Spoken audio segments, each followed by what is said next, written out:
Hello friends, on the behalf of GTU Studies, me and Gattu Bhai welcome you to this video lecture for the branch Mechanical and Civil Engineering, and the subjects are FMD, MOS, SOM, SM, etc. જેમાં એક common chapter આવે છે એ ચેપ્ટરનું નામ છે flexural stress અથવા bending stress પણ એને કહેવાતું હોય છે. જેમાં આજે આપણે ટોપિક લેશું derivation of equation of bending, એટલે કે બેન્ડિંગ સ્ટ્રેસ જે પ્રોડ્યુસ થાય છે, જે મેળવવાનું મેઇન ઇક્વેશન છે એ આપણે કઈ રીતે ડિરાઈવ થશે, જે એક્ઝામમાં ડાયરેક્ટ પૂછી પણ શકે છે અને એ ઇક્વેશનનો ડાયરેક્ટ ન્યુમેરિકલમાં પણ યુઝ કરી શકો છો, જે હવે આપણે ડિરાઈવ કરીએ. સ્ટાર્ટ કરીએ derivation of equation of bending. તો બેન્ડિંગ માટે સૌથી પહેલા ઇક્વેશન ડિરાઈવ કરવા માટે આપણે એક રેક્ટેન્ગ્યુલર સેક્શન વાળો બીમ લઈ લઈએ, જેના ઉપરથી આપણે આ ઇક્વેશન છે જે બેન્ડિંગ માટે ઓલવેઝ એ સેમ ઇક્વેશન યુઝ થશે, કારણ કે એ જ મેઇન છે. એ કેવી રીતે ડિરાઈવ થશે એ જોઈએ. તો બીમ છે એ રેક્ટેન્ગ્યુલર સેક્શન છે, સપોઝ એ જે રેક્ટેન્ગ્યુલર સેક્શન છે એને હું આપણે નામ જે બતાવેલું છે એ નામ સાથે લખી દઉં કે રેક્ટેન્ગ્યુલર છે ABCD, જેનું નામ છે ABCD. રેડી? તો ABCD નામનો એક રેક્ટેન્ગ્યુલર બીમ લઈ લીધો, જેનું સેન્ટ્રલ એક્સિસ મેં ડ્રો કરી દીધી છે, જે સેન્ટરમાંથી પાસ થતી હોય, અને ઈ છે EF, અહીંયા મેં લખેલું છે. તો EF નામની એક સેન્ટ્રલ એક્સિસ છે, અને આખા બીમમાં જ્યારે હું ઉપરથી લોડ આપીશ ત્યારે એનું બેન્ડિંગ થશે, અને પ્યોર બેન્ડિંગ જ થાય છે એવા એઝમ્પશન સાથે આપણે સમજવાનું છે, જે મેં તમને લાસ્ટ વિડીયોમાં કરાવેલું છે. તો એ એઝમ્પશન સાથે જોઈએ તો આની અંદર ખાલી પ્યોર બેન્ડિંગ થતું હોય છે, એટલે કે આ જે બીમ છે એ થોડોક આ રીતે વળી જશે, અને બેન્ડ થયા પછી કેવો દેખાશે, તો આ લેફ્ટ સાઈડની ફિગર જુઓ. તો બીમ છે બેન્ડ થયા પછી આ રીતનો થઈ જશે, જે આ રેડ કલરમાં પેનથી ડ્રો કરેલો હતો સેક્શન, એ આ રીતે કંઈક થઈ જશે, જેની સેન્ટ્રલ એક્સિસ પણ આ રીતે કર્વેચર બની જશે. તો નવો જે રેક્ટેન્ગ્યુલર સેક્શન છે બેન્ડ થયેલો એ થશે A', B', C', D', જેની સેન્ટ્રલ એક્સિસ છે એ થશે E' અને F'. હવે આખા બીમ માટે જે પણ ડેરિવેશન કરવાનું છે એ ડેરિવેશન માટે સૌથી પહેલા આપણે નોમેનક્લેચર ડિફાઇન કરી દઈએ. તો બીમ ઉપર ફોર્સ લાગવાના કારણે બીમ ઉપર બેન્ડિંગ મોમેન્ટ જનરેટ થશે, જેને આપણે નામ આપી દઈએ M. તો એ શું છે હું તમને ખાલી લખી દઉં કે it is a bending moment generated on beam, જે આપણે લીધો છે એ. રેડી? પછી આ બીમ છે એ બેન્ડ થયા પછી એ થોડો કર્વેચર બનાવશે, અને જ્યાં પણ કર્વ હોય એની એક પોતાની રેડિયસ હોય અને હોય જ તે કે એ રેડિયસ કેટલી રેડિયસ સાથે કર્વ બન્યો છે. તો બેન્ડ થયા પછી એ જેટલી રેડિયસ સાથે કર્વેચર બને છે એને કહી દઈએ આપણે કેપિટલ R, એટલે કે એને કહેવાય રેડિયસ ઓફ કર્વેચર બેન્ડિંગની અંદર. ઓકે, તો આ થઈ ગયો બીજો નોમેનક્લેચર. પછી થર્ડ નોમેનક્લેચર આપણે ડિફાઇન કરીએ કે જે કર્વ બનશે, એટલે આ જે કર્વ બને છે એમાં લેફ્ટ સાઈડની સરફેસમાંથી એક લાઈન ડ્રો કરો, અને આ બાજુ જે કર્વ બને છે એમાંથી રાઈટ સાઈડની સરફેસમાંથી એક લાઈન ડ્રો કરો, એટલે બે લાઈન એક જગ્યાએ ભેગી થશે, અને એ બે લાઈન વચ્ચે જે એંગલ બને ને એ એંગલ છે આ બેન્ડ થયા પછી એંગલ ક્રિએટ કરે છે એવું કહેવાય.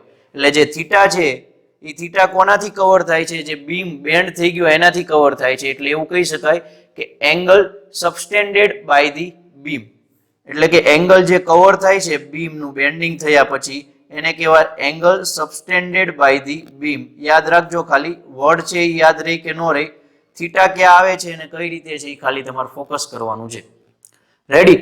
હવે બેન્ડિંગ થશે, મોમેન્ટ જનરેટ થશે, અને બીમ છે ક્રોસ સેક્શનલ રેક્ટેન્ગ્યુલર છે, એટલે પોતાની એક central axis about moment of inertia generate થશે I, જે એરિયાને લગતી મોમેન્ટ ઓફ ઇનર્શિયા કહેવાય, એટલે એને કહી દઈએ I, area moment of inertia for beam. જે આપણે બીમ લીધો છે એના માટેની એરિયા મોમેન્ટ ઓફ ઇનર્શિયા.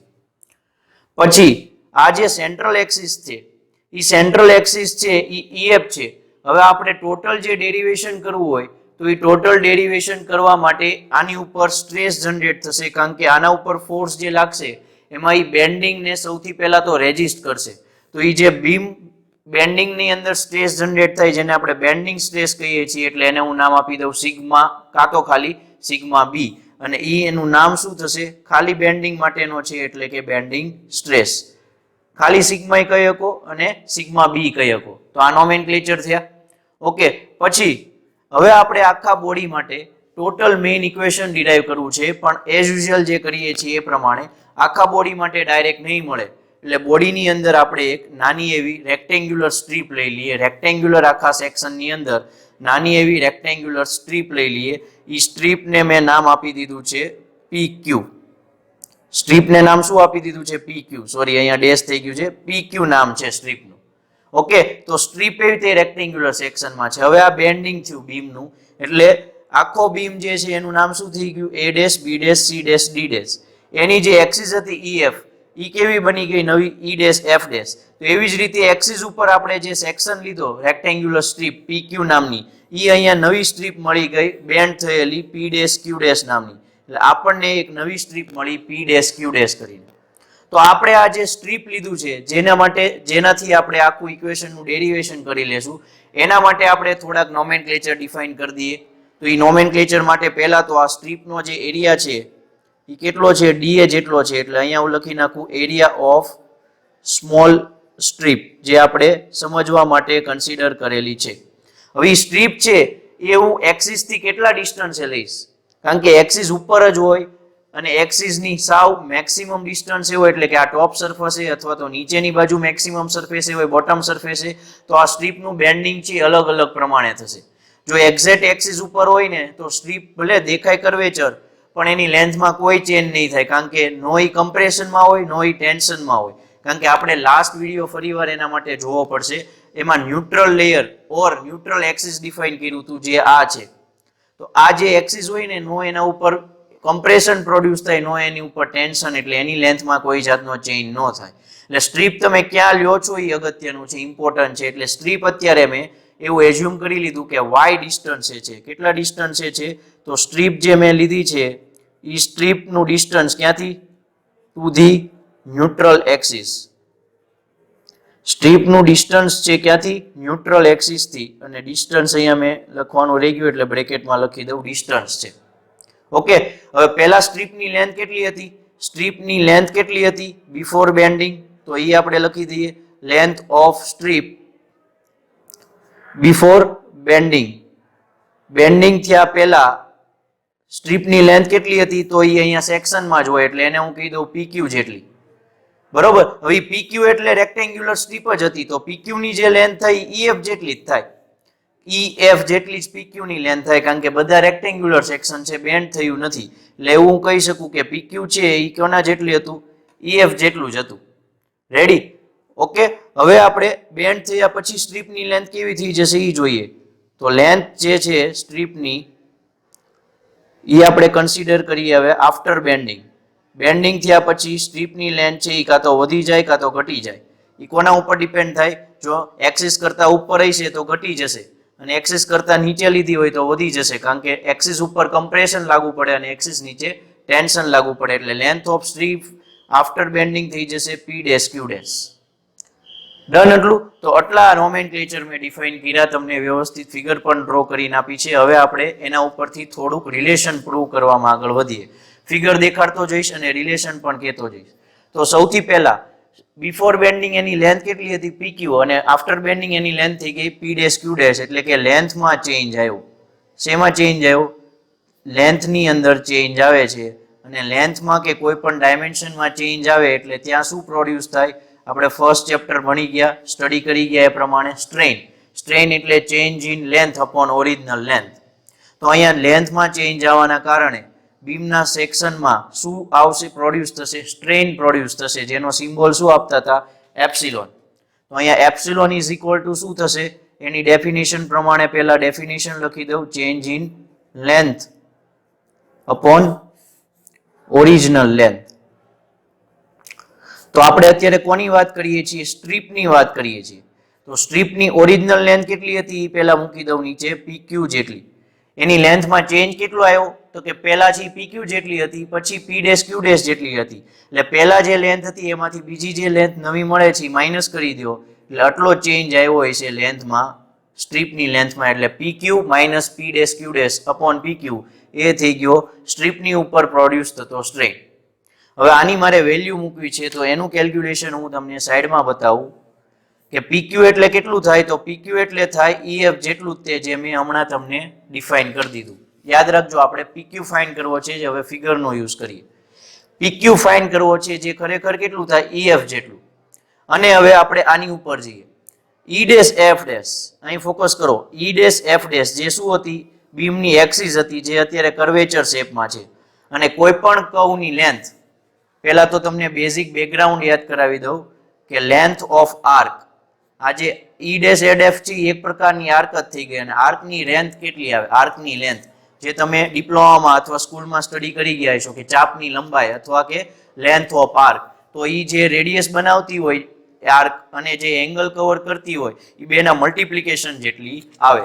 તો અહીંયા આર્ક કઈ છે E ડેશ F ડેશ તો એ કેટલી રેડિયસ બનાવે છે તો રેડિયસ ઓફ કર્વેચર આપણે ડિફાઇન કરી દીધી અહીં સુધી જો એરો બતાવેલો છે. E ડેશ F ડેશ માટે રેડિયસ કેટલી છે O થી R અને કેટલો એંગલ કવર કરે છે થીટા જેટલો. એટલે અહીંયા લેન્થ ઓફ આર્કના ઇક્વેશન પ્રમાણે E ડેશ F ડેશ ની લેન્થ કેટલી થશે તો કે E ડેશ F ડેશ ની લેન્થ થશે R ઇન્ટુ થીટા જેટલી રેડિયસ ઇન્ટુ એંગલ.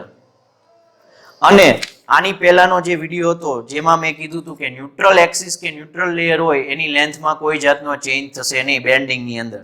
તો બેન્ડિંગ થયા પહેલા બિફોર બેન્ડિંગ EF અને after bending E dash F dash હોય તો એ બંને કારણ કે EF છે પોતે ન્યુટ્રલ એક્સિસ છે એટલે આફ્ટર બેન્ડિંગ હોય કે બિફોર બેન્ડિંગ એની લેન્થ કેવી રહી સરખી. એટલે EF dash E dash F dash R theta મળ્યું તો હું EF ની જગ્યાએ R થીટા લખી શકું એટલે EF ઇઝ ઇક્વલ ટુ પણ R થીટા થાય. અને જો EF is equal two R theta થાય તો આ રિલેશન પ્રમાણે PQ ઇઝ ઇક્વલ ટુ પણ R થીટા થશે. રેડી એટલે કે PQ ઇઝ ઇક્વલ ટુ પણ R થીટા હું મૂકી શકું એટલે હું PQ ની વેલ્યુ આની અંદર R થીટા મૂકીશ. હવે વાત રહી P ડેશ Q ડેશ ની તો કે P ડેશ Q ડેશ બરાબર શું લેવું તો ફરી પાછા ફિગરમાં જઈએ. ફિગરની અંદર જો અહીંયા એક આર્ક બને છે E ડેશ F ડેશ ની ઉપર P ડેશ Q ડેશ નામની તો P ડેશ Q ડેશ જે આર્ક છે એની લેન્થ કેટલી થશે તો રિલેશન ઇક્વેશન પ્રમાણે E જે રેડિયસ બનાવતું હોય E અને ઇન્ટુ એંગલ તો સેમ જ કવર થાય છે એટલે કે થીટા. તો આ કેટલી રેડિયસ છે તો અહીં સુધી સેન્ટ્રલ એક્સિસ સુધી છે રેડિયસ કેપિટલ R હતી અને સ્ટ્રીપ અને સેન્ટ્રલ એક્સિસ વચ્ચેનું ડિસ્ટન્સ આપણે ઓલરેડી ડિફાઇન કરેલું છે y જેટલું એટલે આટલું માઇનસ કરી દો આટલો ગેપ એટલે સ્ટ્રીપ થી સેન્ટર સુધીનું ડિસ્ટન્સ મળી જાય કેટલું મળે અહીંયા લખી દો R માઇનસ y જેટલું સિમ્પલ. એટલે કે અહીંયા જે P ડેશ Q ડેશ જે આર્ક બને છે એની લેન્થ મેળવવી હોય તો એ કેટલી રેડિયસે છે R માઇનસ y જેટલી રેડિયસે છે અને ઇન્ટુ શું આવશે થીટા. એટલે આ મળી ગયું P ડેશ Q ડેશ ની વેલ્યુ.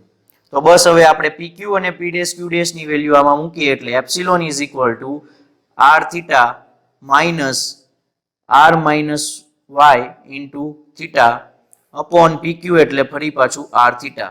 બ્રેકેટ ઓપન કરો R થીટા માઇનસ આ બ્રેકેટ ઓપન કરો આગળ માઇનસ છે એટલે થઈ જશે માઇનસ R થીટા. આ ઓપન કરો એટલે y થીટા થશે પણ માઇનસ માઇનસ પ્લસ થઈ જશે એટલે કે y theta plus upon R theta. એટલે આના પ્રમાણે શું બનશે y theta upon R theta અને ઇઝ ઇક્વલ ટુ શું કહી શકું થીટા થીટા કેન્સલ થઈ જાય તો epsilon is equal two y upon R. તો પહેલા તો આપણને આ ઇક્વેશન મળી ગયું. હવે મને સેકન્ડ વસ્તુ જે ખબર છે એની અંદર જાઓ. એ સેકન્ડ વસ્તુ મને શું ખબર હતી હુક્સ લો જે આપણે ફર્સ્ટ ચેપ્ટરમાં સ્ટડી કરી ગયા કે Hooke's law states that stress is proportional to strain અને એમાં એક મોડ્યુલસ ઓફ ઇલાસ્ટિસિટી ડિફાઇન કરી હતી એટલે કે હું sigma is equal two E into epsilon એવું લખી શકું જે મેં ફર્સ્ટ ચેપ્ટરમાં સ્ટડી કરેલું છે.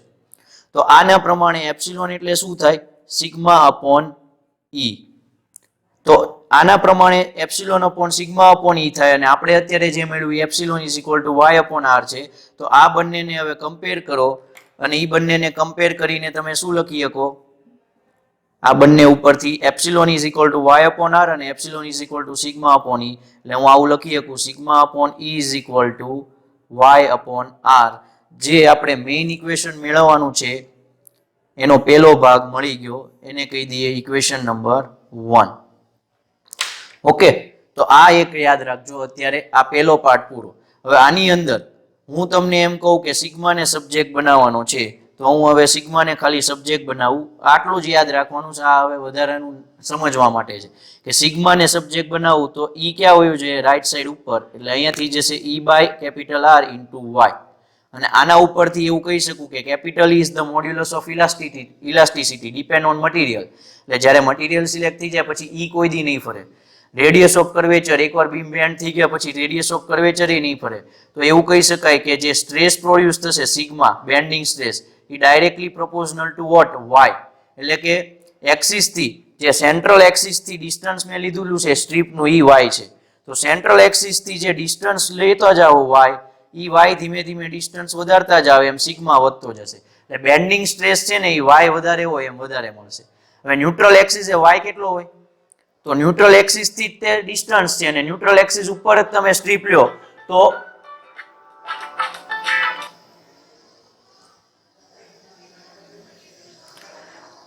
તો y કેટલો હોય? તો ન્યુટ્રલ એક્સિસ થી તે સ્ટ્રીપનું ડિસ્ટન્સ છે અને સ્ટ્રીપનું ડિસ્ટન્સ y હોય તો એ 0 થાય. એટલે y 0 થાય તો સિગ્મા 0 હોય. એટલે જ આપણે કહીએ છીએ કે ન્યુટ્રલ એક્સિસ એ બેન્ડિંગ સ્ટ્રેસની વેલ્યુ 0 હોય છે. જે આપણે લાસ્ટમાં સમજ્યા હતા એ અહીંયા પ્રૂવ થઈ ગયું.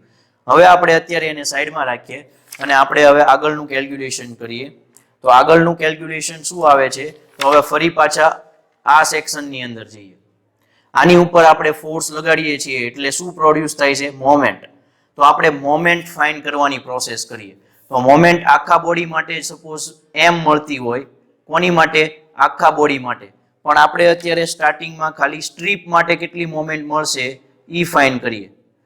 તો સ્ટ્રીપ છે એ ન્યુટ્રલ એક્સિસ ઉપર મોમેન્ટ જનરેટ કરશે જે સીજી માંથી પાસ થતી એક્સિસ હોય. અને આપણે ઈ જ ઓલવેઝ કરીએ છીએ કે સીજી માંથી પાસ થતી એક્સિસ ઉપર મોમેન્ટ ઓફ ઇનર્શિયા અને મોમેન્ટ જનરેટ કરાવીએ.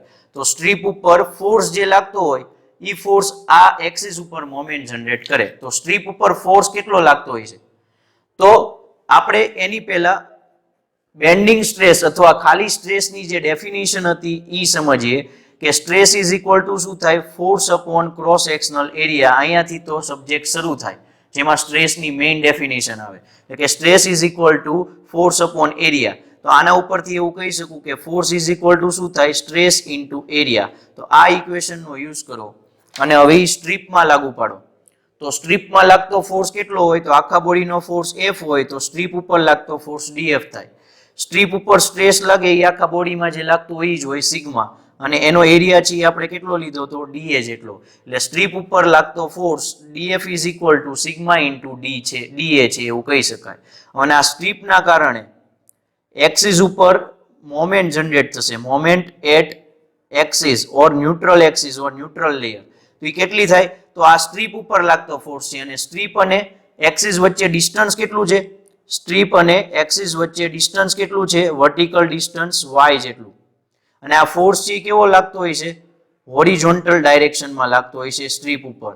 તો હોરિઝોન્ટલ ડાયરેક્શનનો ફોર્સ અને એને પરપેન્ડિક્યુલર ડિસ્ટન્સ એટલે કે વર્ટિકલ ડિસ્ટન્સ y, આ બેનું મલ્ટિપ્લિકેશન કરો એટલે એક્સિસ ઉપર લાગતી મને મોમેન્ટ મળી જશે. જે સ્ટ્રીપ ઉપર લાગતી મોમેન્ટ છે એટલે એને હું dm કહી દઉં. તો dm ઇઝ ઇક્વલ ટુ શું થશે? df ઇન્ટુ y થશે. તો આ થઈ ગઈ સ્ટ્રીપના કારણે એક્સિસ ઉપર લાગતી મોમેન્ટ. અને એમાં હું df ની વેલ્યુ મૂકી દઉં જે અહીંયા મેં મેળવી હતી. એટલે થઈ જશે sigma into DA into y, આ સ્ટ્રીપની મોમેન્ટ. હવે આ મોમેન્ટને આખા બોડીની મોમેન્ટ ફાઇન્ડ કરવા માટે લઈ જઈએ તો એ શું હોય? Integration of dm. એ શું હોય છે? Integration of dm. અને ઇન્ટિગ્રેશન ઓફ dm માં dm ની વેલ્યુ મૂકો એટલે sigma into DA into y. હવે આ જે છે એના માટે સિગ્માની એક વેલ્યુ મૂકવાની છે. એના માટે હું આગળનું ઇક્વેશન જે હતું એમાં લઈ જાઉં ફરી પાછો કે સિગ્મા ઇઝ ઇક્વલ ટુ શું હતું? Capital E by capital R into y. શું હતું? Sigma is equal to capital E upon capital R into y. આ વેલ્યુ જોઈ લીધી. તો હું એ વેલ્યુને હવે આ ઇક્વેશનની અંદર મૂકું તો આમાં સિગ્માની જગ્યાએ મૂકી દઉં capital E upon capital R into y અને DA ઇન્ટુ y તો હતું જ તે. એટલે ઇક્વેશન થઈ જશે આવું કંઈક. આગળનું નેક્સ્ટ સ્ટેપ છે એ અહીંયા સાઈડમાં લખું. તો નેક્સ્ટ સ્ટેપ શું મળશે મને? તો હવે નેક્સ્ટ સ્ટેપ થશે m is equal two integration of ER y બે વાર મલ્ટિપ્લિકેશનમાં છે એટલે થઈ જશે y સ્ક્વેર અને ઇન્ટુ વધશે DA. એમાં E અને R મેં જે પહેલા પણ કીધું એ પ્રમાણે એ તો કોન્સ્ટન્ટ છે. ખાલી ઇન્ટિગ્રેશન થશે y સ્ક્વેર ઇન્ટુ DA ને. તો અહીંયા જે y સ્ક્વેર ઇન્ટુ DA છે એ મોમેન્ટ ઓફ ઇનર્શિયાનો જે પ્રિન્સિપલ સમજાયો હતો કે એરિયા ઇન્ટુ ડિસ્ટન્સનો સ્ક્વેર હોય તો એ છે એ એરિયા મોમેન્ટ ઓફ ઇનર્શિયા છે એવું એ પ્રૂફ કરે. એટલે કે અહીંયા integration of y square into d A શું થશે? એરિયા મોમેન્ટ ઓફ ઇનર્શિયા, જેને આપણે સિમ્બોલ આપીએ છીએ આઈ. તો અત્યારે હું integration of y square d એની જગ્યાએ ઇક્વેશનમાં આઈ મૂકી દઉં તો આ થઈ જશે E upon capital R into I. અને આના ઉપરથી એવું લખી શકું M upon capital I is equal to E upon capital R. આ આપણું મેઇન ઇક્વેશન જે મેળવવાનું છે એનો થઈ ગયો સેકન્ડ પાર્ટ. આને કહી દો ઇક્વેશન નંબર 2. ઇક્વેશન નંબર 1 ફરી વાર તમને બતાવી દઉં. શું હતું equation number 1? Sigma upon E is equal to y upon R. Okay, એમાં હું આને કમ્પેર કરો તો આને હું કમ્પેર કરું તો અહીંયા શું કરી શકું? તો અહીંયા મારી પાસે જે હતું એમાં ઈ ને આ બાજુ લઈ જાવ એટલે ઈ શું થઈ ગયું? E by R. અને વાય ને આ બાજુ લઈ આવું એટલે E by R is equal to તે સિગ્મા બાય વાય થાય. ઓકે, તો અહીંયા હું ઈ બાય આર ની જગ્યાએ શું લખી દઉં? Sigma by y. અને ઈ બાય આર તો હતું જ તે પોતે, એટલે કે ઈ બાય આર ની જગ્યાએ એમ બાય આઈ લખી શકું ને સિગ્મા બાય વાય લખી શકું. એટલે ત્રણેયને હું ભેગું કરું એટલે મને મેઇન જે ઇક્વેશન કહેવાય, જે મોમેન્ટ પ્યોર બેન્ડિંગનું ઇક્વેશન કહેવાય, જેને મોસ્ટ ઓફ વર્ડમાં આ રીતે યુઝ કરતા હોય કે ફ્લેક્સર સ્ટ્રેસ જે પ્રોડ્યુસ થશે એટલે કે પ્યોર બેન્ડિંગ સ્ટ્રેસ, એનું મેઇન ઇક્વેશન કહેવાય. આ ઇક્વેશન ડાયરેક્ટલી તમારે ન્યુમેરિકલમાં મૂકવાનું થશે. પ્રૂફ નહીં કરવાનું આવે ન્યુમેરિકલમાં, સીધું આ યાદ રાખવાનું છે, મૂકવાનું થશે. બહુ જ સિમ્પલ ઇક્વેશન છે. ઓકે, તો આ એક યાદ રાખી લ્યો. અને આનું ડેરિવેશન જ્યારે પૂછાય કે derive the equation of bending, તો તમારે આ રીતે ડિરાઈવ કરવાનું છે. 4 થી 7 માર્કમાં હોય. સમજવામાં વાર લાગે પણ ડ્રો કરો ફિગર અને ફટાફટ નોમેનક્લેચર યાદ હોય. 2 સ્ટેપમાં આને ડિરાઈવ કરો. પહેલું સ્ટેપ આ લઈ આવો અને બીજું સ્ટેપ આ લઈ આવો એટલે ઇક્વેશન કમ્પ્લીટ. તો આજનો વિડીયો છે એ ડેરિવેશન છે એ તમને ફૂલ સમજાઈ ગયું હોય તો એ થિયરી અને પ્લસ એ લાસ્ટ ઇક્વેશન ખાલી યાદ રાખજો ફોર ન્યુમેરિકલ. આટલું કરી લેજો અને એ સમજાણું હોય તો વિડીયોને લાઈક કરો, શેર કરો એન્ડ સબસ્ક્રાઇબ કરો GTU સ્ટડીઝ ચેનલ. અને આ જે ડેરિવેશન છે એની PDF મેળવવી હોય તો તમને વેબસાઇટ ઉપર મળી જશે. વેબસાઇટ છે www.gtustudies.com. Thank you.